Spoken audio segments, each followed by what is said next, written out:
Depending on who you ask, the Prius nameplate comes with a certain perception. For those who love this car, they think fuel efficiency. They think longevity, because you still see 20-year-old Priuses on the road with 200, 300, maybe even close to 400,000 miles on the odometer. But if you're an enthusiast, you're probably thinking boring transportation. But in 2024, everything is different. In fact, it feels as though the world has been flipped upside down, because hybrid vehicles are fun to drive, fun to own, and in fact, inspiring to look at. Today we're taking a look at the 2024 Toyota Prius Limited. This is the top trim for this model year, and I have to say, just looking at it, I'm impressed. But also, when you take a look on the inside, when you look at what this vehicle is providing, under $40,000, it's one heck of a value. And in this video, we're going to go over everything. We're going to check out the exterior, the interior, take it out for a test drive, and see why in 2024, even with the hybrid market growing and expanding at a rapid rate, the Toyota Prius might still be the best hybrid on the market today. Now, before we get in this video, I thank AutoFair Toyota in Tewksbury, Massachusetts for allowing me to this review. The link will be in the description below so you can check out their extensive Toyota inventory. Also, before we get started, make sure to hit the subscribe button and click the notification bell so you're notified every time a new video goes live on the channel. And so, without wasting any further time, let's get right in this review. Toyota has been commended recently for their commitment to hybrid and plug-in hybrid vehicles, after the market's recent apprehension to invest fully into EV technology. While Toyota is being proven right, they have 2 decades worth of history regarding hybrid cars that buyers actually want and demand. But it's only now in the 2020s where fuel efficiency has become one of the top priorities for most Americans.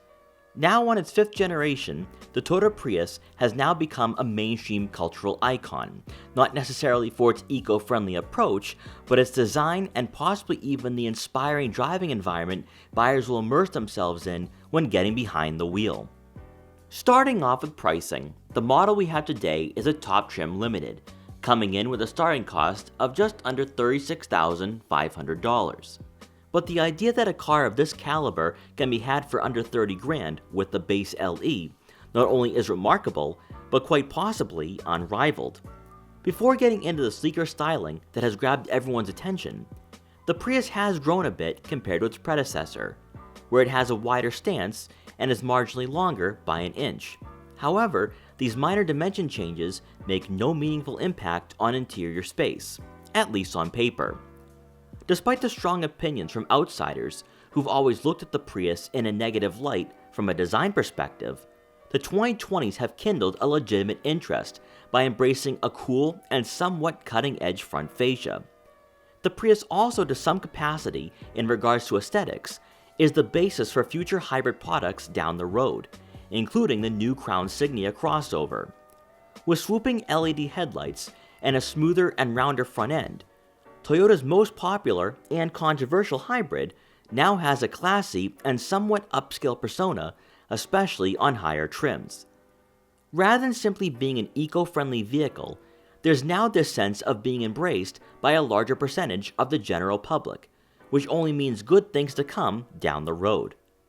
Moving over to the side profile, the Limited will be sitting on 19-inch alloy wheels. While we haven't yet experienced a Prius with the 17s, ride quality with the larger tires for a car in this price range was honestly impressive, and that will go hand in hand with this car's on-road demeanor that we'll discuss in further detail during the test drive. If on-road comfort is a priority along with having a vehicle that's fuel efficient, chances are you won't be disappointed with this generation suspension. You'll have body color matching side mirrors, and while we don't have turn signal indicators, we do have blind spot detection for added safety. Then for the final third of the Prius, Toyota once again played it a bit more conservatively for the rear fascia, more so than up front, as this car's always worn a bold appearance. Going with a sportback design, the Prius takes on a conventional road presence that does look sleek and modern with the light bar that runs the length of the hatch.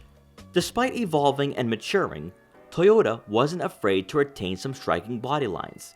But overall, for a hybrid that's always been an acquired taste, consumers with the pickiest of palates should find this car to look rather appealing.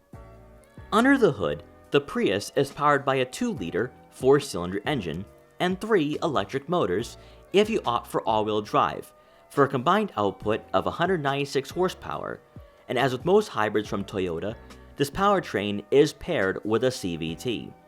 Historically, the Prius has suffered in regards to straight-line speed to prioritize fuel efficiency, leading to its unfavorable perception by enthusiasts and those with a lead foot. Yet critics would be unwise to write off this generation, as it's no slouch and can reach highway speeds in a respectable 7 seconds. One observation behind the wheel is that Toyota has perfected the refinement of this powertrain, even with the CVT, for a buttery smooth experience when driving in the city and suburbs. As just mentioned, our model does have all-wheel drive, but front-wheel drive does come standard. For fuel economy, you can expect to receive right around 49 miles per gallon in the city and 50 miles per gallon on the highway, but for front-wheel drive models, that will increase for a combined average of 52 miles per gallon both city and highway. Stepping inside, the Prius unsurprisingly has a different cabin compared to other models in the Toyota family, resembling what we see from the BZ4X. While the technology on the dashboard will draw your attention initially, the interior quality is what you'll learn to appreciate the most, as occupants will receive heated and ventilated seats up front, with the driver's side having memory seat functionality and power adjustability, whereas passengers will have to manually find their ideal seating position. Toyota's Softex upholstery feels rather premium for a synthetic leather material, which genuinely had me raising my eyebrows and made a great first impression. In front of you will be a full digital gauge cluster, and by using the buttons mounted on the steering wheel, you can customize what you see from the screen, while also accessing different menus, including having the ability to activate or deactivate safety systems, which most likely you'd want to keep on for added assurance and peace of mind. Then moving over to the infotainment system, you'll have a 12-inch touchscreen with wireless Apple CarPlay and Android Auto compatibility to go along with the 8-speaker JBL premium audio system. And as we've experienced numerous times this year with Toyota products, you can subscribe for onboard navigation. For those not the most tech-savvy, not only will you enjoy the simplicity of this head unit, but the physical buttons for the climate control and 3-level heated and ventilated seats provides a nice balance of an analog and digital interior. By opting for the Limited, you'll have a multi-angle rear backup camera with trajectory to go along with the top view angle and parking sensors, providing added safety when parking on city streets. As you make your way towards the center console, you'll find 2 USB-C inputs and a cubby for a smartphone, which can be removed, revealing a larger compartment tucked away out of sight. Speaking of out of sight, the wireless phone charging pad can be found on the center console, giving you a secure place to store your phone. Next to the gear shifter will be the drive mode selector, EV mode, auto vehicle hold, traction control, and electric parking brake, placing everything within arm's reach. For the center storage compartment, there'll be 2 more USB-C inputs and enough room for smaller items. Then to round out the front seating area, above will be a panoramic sunroof, which will let in a lot of natural light to the interior. Now taking a look at the second row, legroom dimensions comes in at around 35 inches, which doesn't sound all that impressive on paper, and I wasn't impressed either when I looked at it for the first time. But sitting back here, it's honestly rather spacious in regards to how much legroom you actually have. Now I adjusted this seat most of the way back, it's also somewhat on a recline, and I still have about maybe 2 or 3 inches of legroom to work with here. In fact, I don't feel too cramped or claustrophobic. Now, I can't hide the fact that you do have that lower roof line, so headroom is going to be an issue for taller passengers. However, I don't think Toyota really needs to worry about any of that because you can go with a hybrid RAV4, you can go with the Venza, you have other alternatives in the lineup if you're looking for a vehicle that is family friendly and very spacious. But for a car like this, to have this amount of interior space, but also even comfort really does go a long way, and I think is definitely going to shock a lot of people, especially your passengers who will be sitting in the back. Now, I do think that if you're on the height of maybe 5'8" or 5'9", you should have no problem sitting back here. You're not going to feel cramped. You're not going to feel claustrophobic. I also don't think you'll be hitting your head on the headliner. But if you are around the height of 6 feet tall, you might want to sit up front because most definitely you will be feeling the squeeze there. But honestly, for a car like this, for a car of this size and shape, it really isn't that bad. It does feel like a mid-size sedan. Maybe not necessarily like a Toyota Camry, but there's still enough space where you're not going to feel very tight back here. Now, moving on to the center seat, you are going to have some decent placements for your feet. The center hump isn't too aggressive though, which I'm a bit surprised. Now, of course, because the Prius isn't a huge vehicle by any means when it comes to width, you might not be squeezing in that third person, so keep that in mind. But again, most likely you might go with the Venza instead of the Prius. But if you do need to squeeze in a smaller child, I think it could definitely work for sure. Then on the driver's side, the seat is adjusted a bit more further up, and I have a decent amount of legroom here where I can at least extend my legs, relax, and enjoy the driving experience. But once again, of course, with this being a limited, I love the upholstery, I love the materials that Toyota used. It does feel very comfortable back here. Also back here, it's a bit surprising, we don't have rear air vents mounted on the center console, but what we do have is heated outboard seats and 2 USB-C inputs. And rounding out the second row seating area, you do get a center armrest with 2 cup holders. Now, making our way around to the back, you are going to receive a power liftgate, and inside, behind the second row seats, you're looking at right around 23.8 cubic feet of room. Now, admittedly, that is down about 7 cubic feet from last generation, but we have to keep some things in mind here. That for the Prius, which is basically a hatchback, if we were to cross-shop this with other hatchbacks that are not direct competitors, like a Honda Civic hatchback, Acura Integra, Volkswagen GTI, Mazda 3, this would be better than about 3/4 of those vehicles. So if you are looking for a car and not a crossover, the Prius is still going to give you that flexibility. It's going to give you that versatility. I was able to fit all my camera gear today, no problem. So that's 2 bags of camera gear, a gimbal box, and a tripod. And that's on top of the fact that we do have a box back here and also the rear cargo cover, which is not installed on this model right now.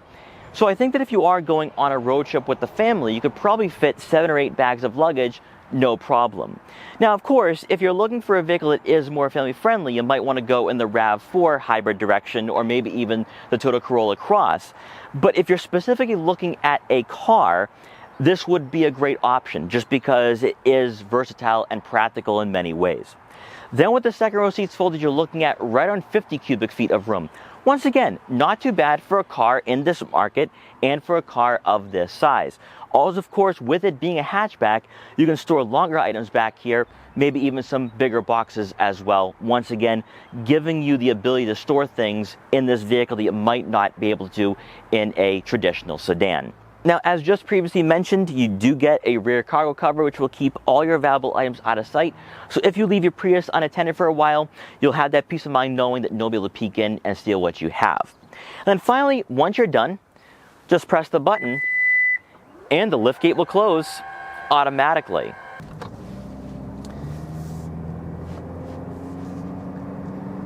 So we're now behind the wheel of the Toyota Prius. Let's take this hybrid out for a quick test ride to see how it performs, how it handles, how it drives, really to see if it drives as well as it looks. Because I still look at this car and think, this is a Toyota Prius? This is the car that 20, 25 years ago we made fun of? That back in the day, even when we were all kids, 10, 11 years old, we were saying, you buy a Prius because you don't like driving. And yet here we are in 2024, and we have a hybrid that, dare I say, is inspiring, but also for a limited under $40,000 is actually quite nice. Not only from a technological standpoint, but the interior as well.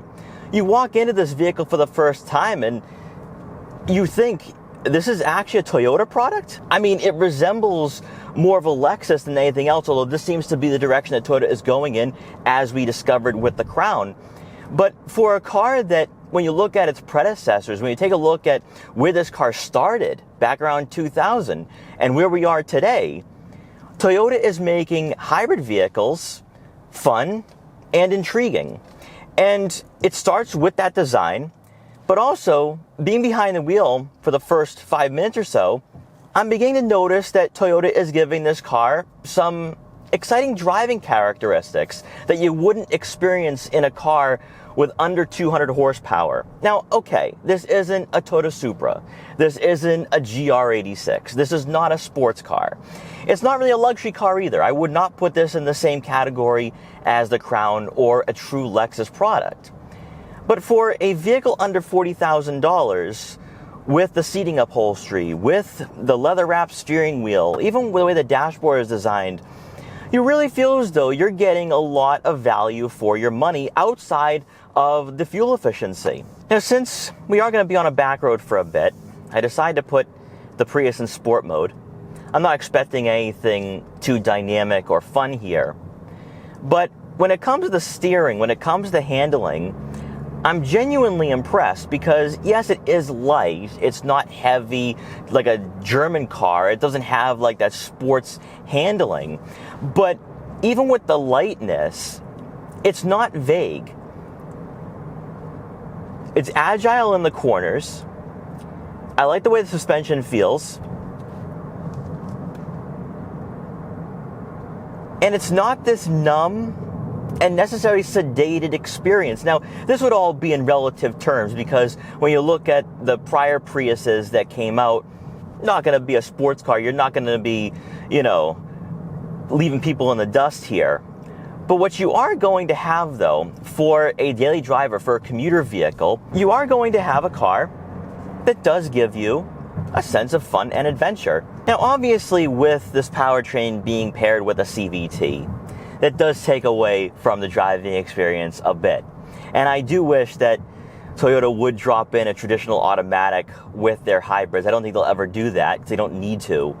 But even with the CVT, it's not too droney when you are driving around in the city and suburbs. And most likely you're buying this car as a commuter vehicle, as a vehicle you're going to be driving around town. You're not going to be, speeding on the highway with this, I guess you can call it a hatchback. But it is a car that is going to give you a competent and compliant driving experience. Now, 0 to 60 numbers have improved to around 7 seconds, and you really do feel that. Obviously, 7 seconds is not fast in the 2020s anymore, but for a car of this class and for a car with the Prius nameplate, that's pretty impressive. Now, going over the bumps and imperfections in the road, also, of course, the pavement that's up here in Massachusetts isn't always the best. I'm a bit impressed with how the suspension is handling it, but also even the interior insulation. Again, this isn't a luxury car, but it kind of feels like it.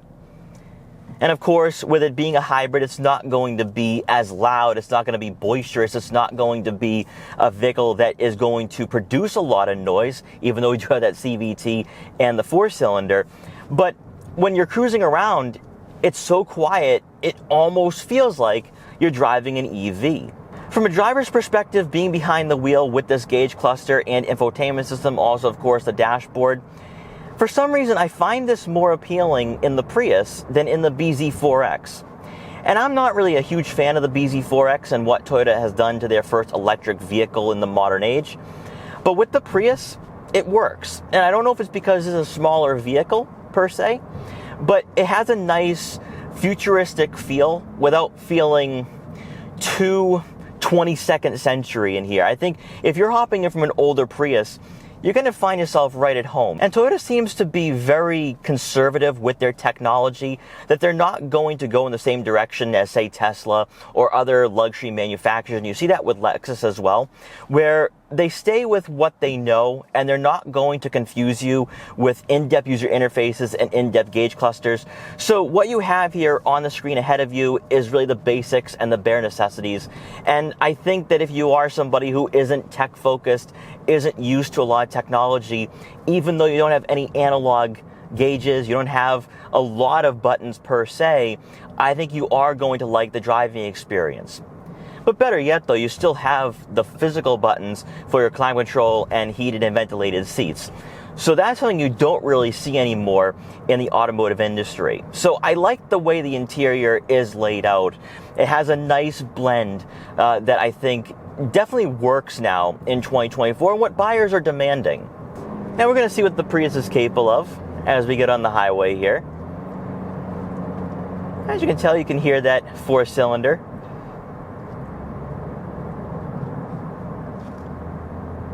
It's still pretty peppy. As we head into this corner, you do feel some of that body roll, but pretty nimble, pretty nimble.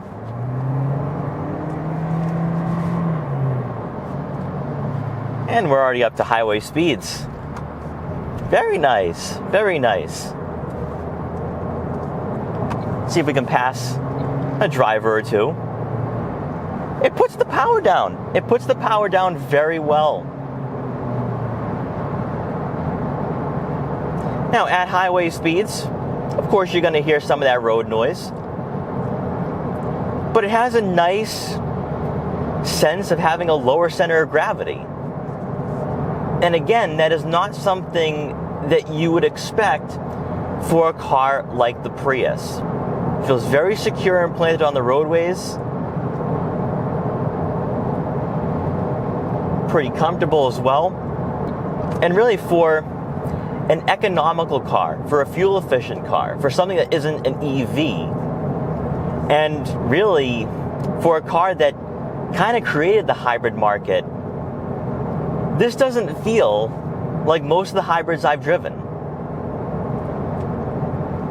Even from Toyota, this kind of feels like a different entity, and that's kind of what surprises me here with this car. On the brakes, nice and strong, not too bad at all. Now, since we're at a red light, might as well go over the amount of vision that we have here to work with, being behind the wheel of the Prius. We have a nice panoramic view. A-pillars are angular, so you might have some blind spots in areas that you weren't expecting, but you shouldn't have any issue looking straight ahead of you. Then taking a look at your side mirrors, they are decently sized. I can see what's in my blind spots. And then looking out back, due to the Prius's shape and design, yeah, we do have that hatchback design, so I can see what's directly behind me, but rear visibility is a bit limited, so keep all of that in mind. But honestly, for a car like this, visibility really isn't that bad. All in all, after this test drive, the wait to get my hands on the Prius was totally worth it. This car has surprised me in many ways, maybe even outside of the fuel efficiency, because I think driving dynamics wise, it's not numb, it's not boring. I wouldn't call this a boring car. It's far from that, actually. It's also a car that feels very well put together. The suspension is soft but still has some rigidity to it. I like the platform that underpins this car as well.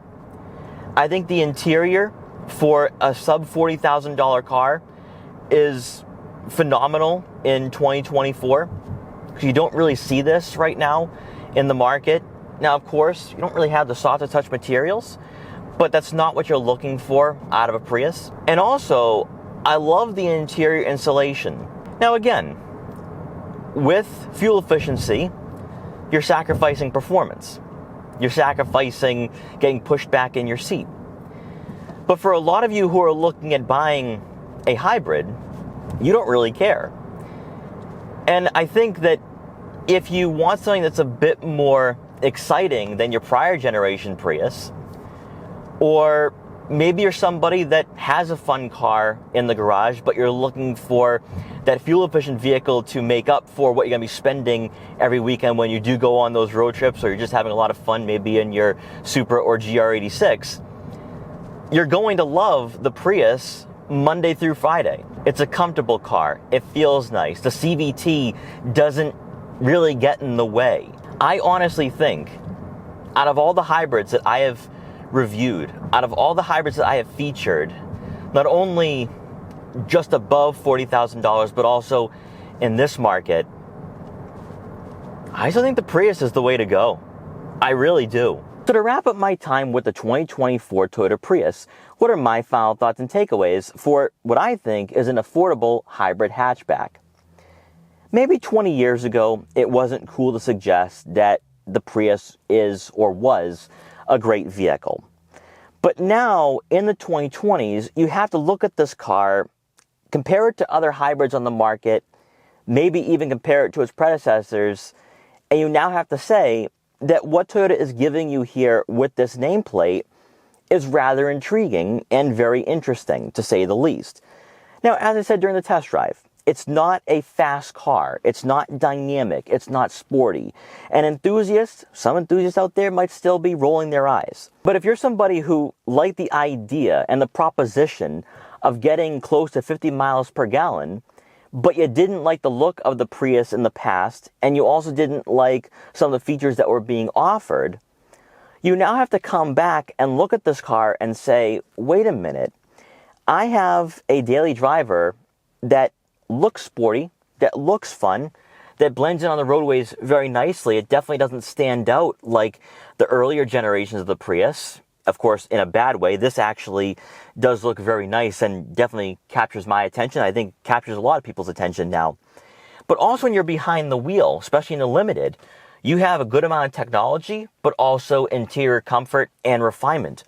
And for a vehicle under $40,000, that's really all you could ask for and really all you could ever need. So from that perspective, and looking at what Toyota is doing right now in this market and for this nameplate, I think if you're looking for a vehicle that is fuel efficient, a vehicle that is sensible and makes sense for you and your family, you might want to check out the Prius once again, especially now with the 2024 model year, because I think you'll be genuinely impressed not only with the styling and the interior, but when you take it out for a test drive, you might be impressed with the driving dynamics as well. So guys, thank you so much for watching this video. Please like, comment, share, and subscribe for more. Also make sure to follow me on Instagram at Boston Autoblog so you can see what I'm up to and what vehicles I'll be featuring in the future. And I will see you guys next time.